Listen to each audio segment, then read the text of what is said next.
1400 సంవత్సరాల నుండి ఏడారి అరబ్బు దేశాల్లో, ముఖ్యంగా సౌదీ అరబ్ లాంటి దేశంలో ఇస్లాం పేరుతో మానవ హక్కులను తుంగలో తొక్కి, ముఖ్యంగా అక్కడ ఉన్నటువంటి స్త్రీల యొక్క స్వేచ్ఛను, పక్షులను పంజరంలో బంధించినట్టు స్త్రీలను బంధించి వారి యొక్క హక్కులను మొత్తం కాలరాసి, ఆ ఇస్లామిక తీవ్రవాదంతో విరజిల్లుతున్న ఆ ఏడారి ప్రాంతంలో మొహమ్మద్ బిన్ సల్మాన్ అనే ఒక యువరాజు ఉద్భవించి మానవ హక్కులను రక్షించడానికి, స్త్రీలకు స్వాతంత్రం కలిగించడానికి ముందడుగు వేస్తున్నటువంటి ఆ ప్రయత్నంలో ఆయన అక్కడ స్త్రీలకు వాహనాలు నడిపే అధికారాన్ని కలిగించి,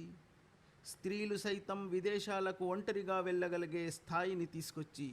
ఆ ఇస్లామిక కరుడుగట్టిన తీవ్రవాదపు చట్టాలన్నీ మార్చివేసి స్త్రీలకు స్వాతంత్రాన్ని కలిగించి ముందడుగు వేస్తున్నటువంటి ఈ పరిణామాలను ప్రపంచంలోని విఘ్నులందరూ హర్షాతిరేకంతో స్వాగతం పలుకుతున్నారు. ఈ 7వ శతాబ్దపు ఇస్లామిక షరియా నియమాలను, కరుడుగట్టిన ఆ తీవ్రవాదపు ఆ చట్టాలను అరబ్బులు సైతం వదిలేసి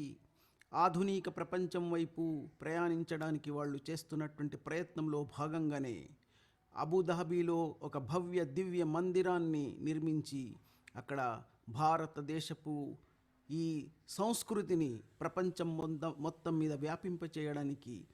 వాళ్ళు చేస్తున్నటువంటి ప్రయత్నం ఒకవైపు. కానీ అదే భారతదేశంలో ఇస్లామిక మత ప్రచారకులు కరుడుగట్టిన ఆ 7వ శతాబ్దపు తీవ్ర ఇస్లామిక చట్టాలను ప్రపంచం మొత్తం మీద వ్యాపింపచేయడానికి వీళ్ళు చేస్తున్నటువంటి ఈ ప్రయత్నాలకు ఆ సంకెళ్ళు వేయడానికి, వాళ్ళ ఆ 7వ శతాబ్దపు కరుడుగట్టిన ఆ నియమాలను మొత్తం ప్రపంచం నుంచి తుడిచివేయడానికి మేము చేస్తున్నటువంటి ఈ ప్రయత్నం ఎంతవరకు సఫలమవుతుందో,